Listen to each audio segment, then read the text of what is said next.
આણંદ જિલ્લાના ખંભાતમાં એસીબીએ વધુ એક લાંચિયા પીએસઆઈને 30,000ની લાંચ લેતા રંગે હાથ ઝડપી પડતા ચકચાર મચી જવા પામી। ખંભાત શહેરમાં કેટલાક વિસ્તારોમાં અશાંત ધારો અમલમાં હોવાથી અશાંત ધારા હેઠળના વિસ્તારની મિલકત ખરીદવા માટેની અરજીની તપાસ ખંભાત સિટી પોલીસ મથકમાં ગઈ હતી, જ્યાં પીએસઆઈ પંકજ પુરુષોત્તમભાઈ પટેલે અરજદારની અશાંત ધારાએ બે અરજીઓમાં હકારાત્મક રિપોર્ટ આપવા માટે 40,000ની લાંચની માંગણી કરી હતી, જેથી અરજદારે રકઝકના અંતે 30,000ની લાંચ આપવાનું નક્કી કર્યું હતું।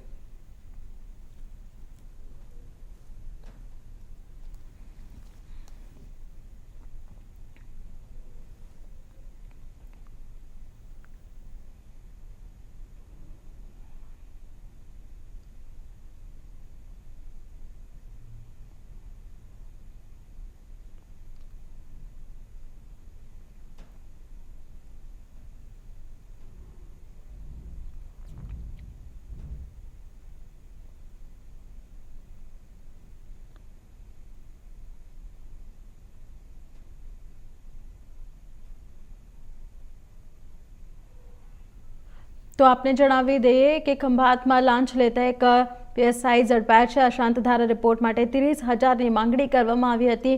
લાંચ લેતો એસીબી દ્વારા લાલ દરવાજા પોલીસ ચોકીમાં છટકું પડ્યું છે, જેમાં પીએસઆઈ લાંચ લેતો ઝડપાયો છે। લાંચ રૂતવાર ધારા હેઠળ ગુનો નોંધવામાં પણ આવ્યો છે। આપને જણાવી દઈએ કે ખંભાતમાં લાંચ લેતા પીએસઆઈ રંગે હાથો ઝડપાયા છે, જેમાં તેમણે 40,000ની લાંચની માંગણી કરી હતી, પરંતુ ખભે ખભે તેમને 30,000ની લાંચ આપી હતી।